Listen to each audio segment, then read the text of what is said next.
Okay, so which iPhone should you buy this year? Now in this guide, I'm going to tell you guys about iPhones you should stay away from and my personal recommendations of iPhones that you should buy.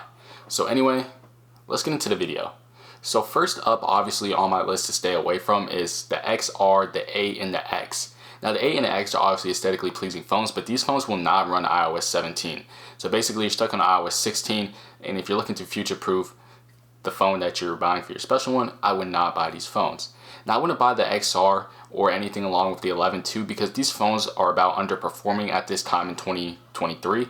In my opinion, I just don't think that the hardware in these phones is just suitable for any future use. Now sure, these phones will probably work fine right now, but I feel like the battery life and the other options that Apple has available are just better than these phones. So my recommendations of iPhones you should buy this year. So starting with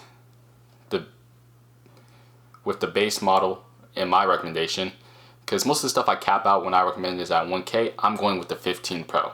Now with the 15 Pro, you get the best of both worlds. You get USB-C to dynamic island and 120 Hertz. And I think those three things are the best way to really get yourself involved in the Apple ecosystem.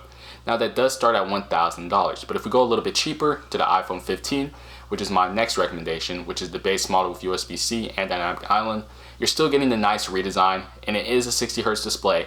But depending on who you're buying it for, it's really hard to notice a difference from 60 to 120 Hertz if they've never really experienced 120 Hertz before.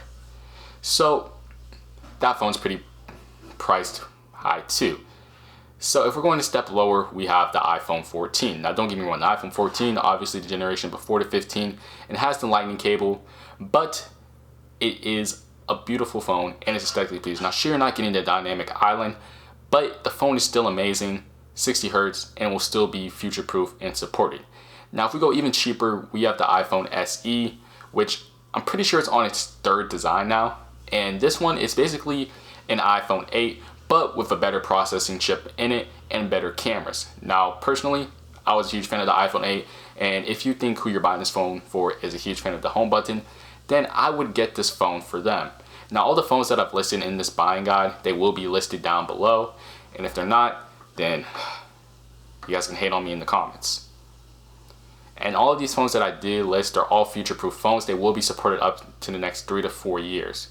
So comment what video you guys want to see below, and thank you for watching this video.